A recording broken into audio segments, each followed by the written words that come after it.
Yo, what's going on, guys? Welcome back to the channel.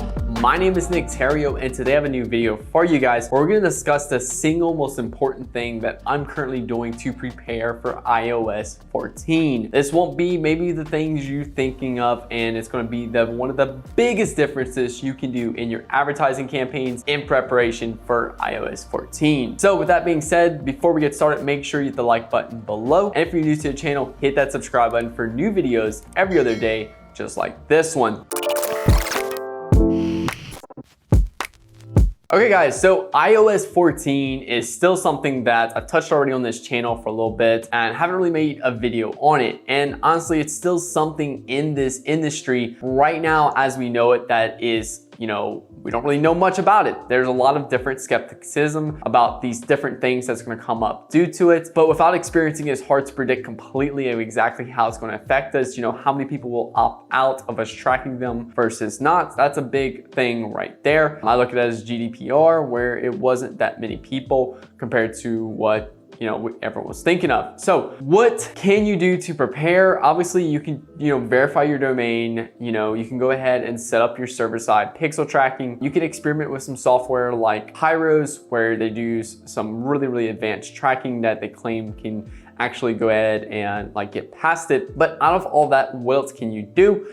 There's the other tactic where you can just literally look at your total Shopify revenue, and you can look at your total ad spend for the day and see which days you're profitable versus unprofitable. But it still kind of throws out some issues and stuff with, in terms of tracking wise, you don't want to spend a ton on Facebook ads, and right now when you're getting a ton of organic sales without even having to spend money on ad spend. So what is the king of all? Something that won't completely fix it, but something that's going to make your brand stand out. It's still going to make your Facebook ads perform really well. It's something you should already be doing right now, and it's something that I know a lot of you guys aren't doing properly, and that is creatives. Your ads itself. Creatives. That is going to be the biggest thing when it comes down to this iOS 14. It's something that my team and my agency is doubling down on when it comes down to iOS 14, and here is why. For number one is the video view. So with Facebook, you can go ahead and track video views by percentages, whether that's 25%, 50, 75, 95 plus. In percentages. So that's number one, because what we do is we can keep people on the platform. So that way, for example, we're running a top of funnel video ad and we go ahead and, we push people through it. We can retarget people who watch percentages of the video. And someone who's likely to watch 95% of a video is more inclined to take an action with this later on versus say 25%. So it's keeping people on the platform, and we can also build video sequences in which, you go ahead, you have video one, and then we push video 2 out, then video 3 by going ahead and targeting, say, for video 2, we're targeting video 1 50%.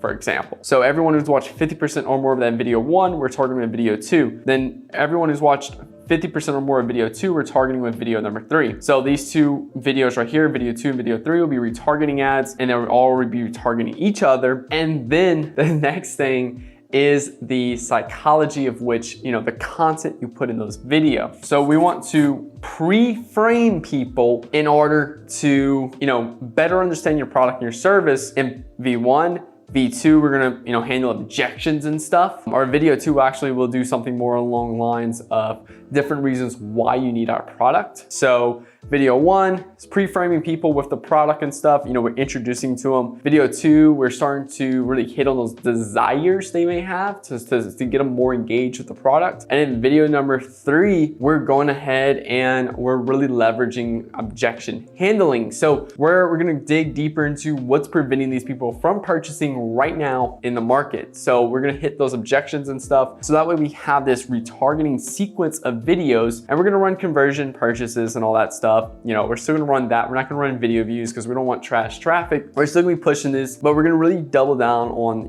those creative sequences right there. And then we're gonna double down on the whole production of creatives. So one of the biggest things with creatives, and a lot of the ad accounts I audit on a day-to-day basis, is the creatives are not that good.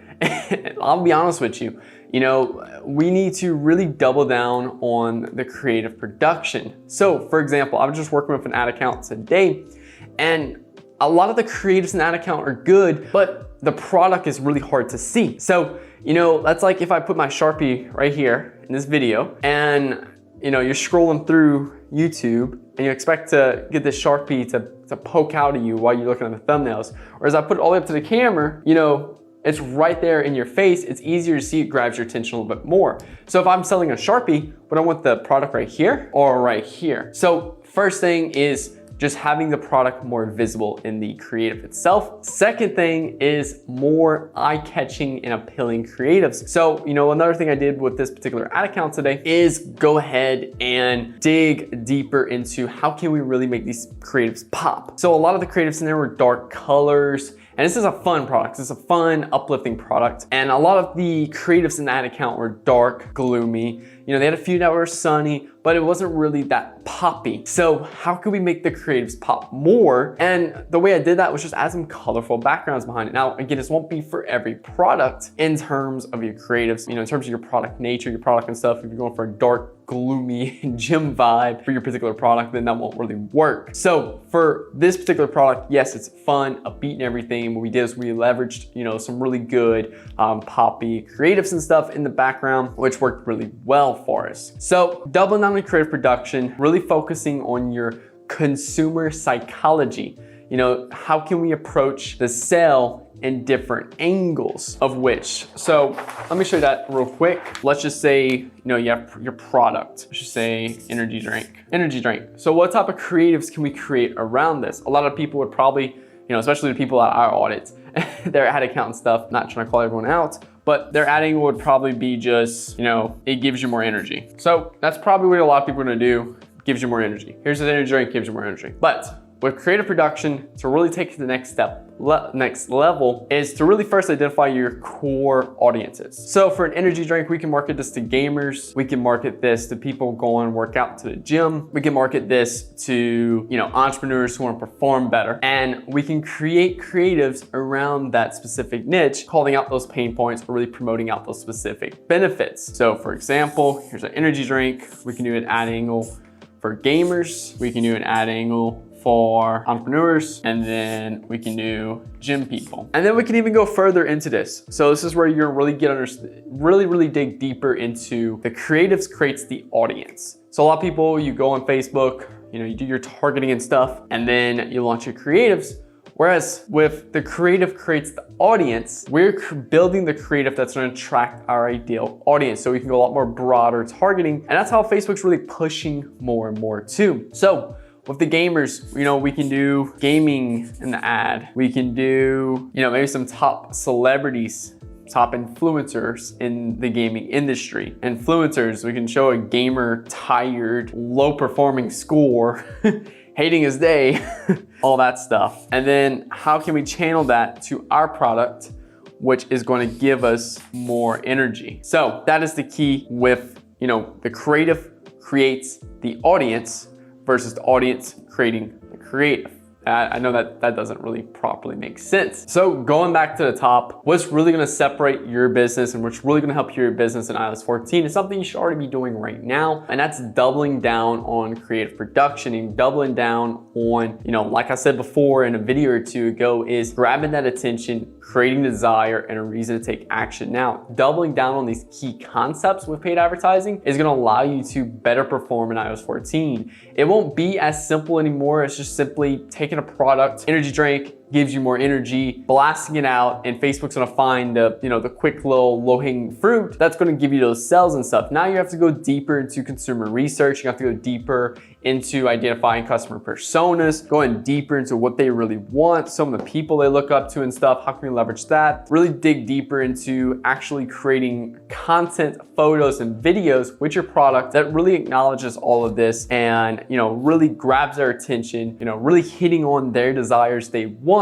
and a reason to actually take action now. So why do they purchase now versus why, let me just wait a month. So that's all key things you're gonna have to do with iOS 14, because again, it's something you should already be doing now. It's what allows us to do some crazy numbers inside of our agency, but a lot of people are not focusing on this right now. So when iOS 14 hits, it is really gonna suffer the results. iOS 14, for me personally, I'm looking at it as a benefit for us because it's gonna raise the barrier of entry for Facebook ads. Whereas before you could simply just be any Joe Blow, put a credit card on Facebook and start pushing advertising, where now it's gonna raise up the barrier for entry, which will allow people who are a little bit more experienced in the marketing industry to perform better, lower CPMs because there's less advertisers in the network, and it's gonna be fun.